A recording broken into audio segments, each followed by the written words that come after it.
Welcome back to UTech Exam Prep. And for today's video, we're going to be doing this question right here. So take a minute, pause the video here, and see if you can do it yourselves. Okay, so let's go through the most important parts of the question to make sure we know what we're doing. The first thing I want to bring your attention on is that the main purpose of this question is that a company wants to migrate an on-premise data center to AWS. Now, another thing that is that the data center hosts an SFTP server. That basically means that the data is constantly changing and evolving. The last thing is that the server must be hosted on an Amazon EC2 instance that uses an Amazon Elastic file system.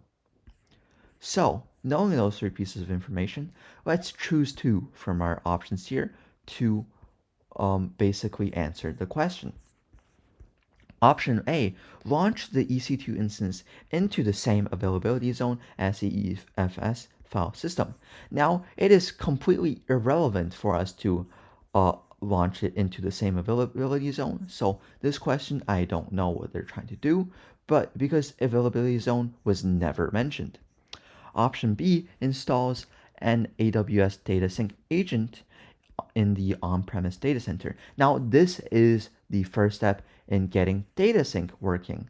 Now, this is perfect because we're going to be needing DataSync for this question because we need data migration that is basically AWS managed to mitigate operational overhead. And since the data is constantly evolving, DataSync is perfect because DataSync will only sync the changes in the data and not just constantly make entire copies of the data, therefore making it much less, much more space efficient.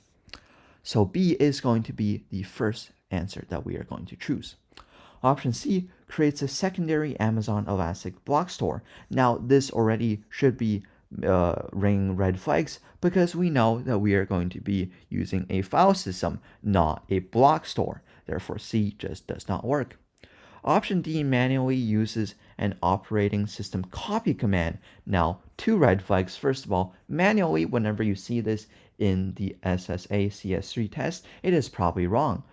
But the definitive answer to why it's wrong is that we're using the copy command, which, like I mentioned back in DataSync, it is not good because it makes a copy of the entire data every time it is changed. Therefore, it is horrible for SFTP servers that has constantly evolving data. Option E uses AWS DataSync to create a suitable location configuration for the on-premise SFTP server. Now, E is basically the second part of B. If you have B, you need E because it completes the DataSync process. So therefore, with DataSync being the best option, B and E are the options that we are going to be using. Thank you for watching this video and subscribe for more.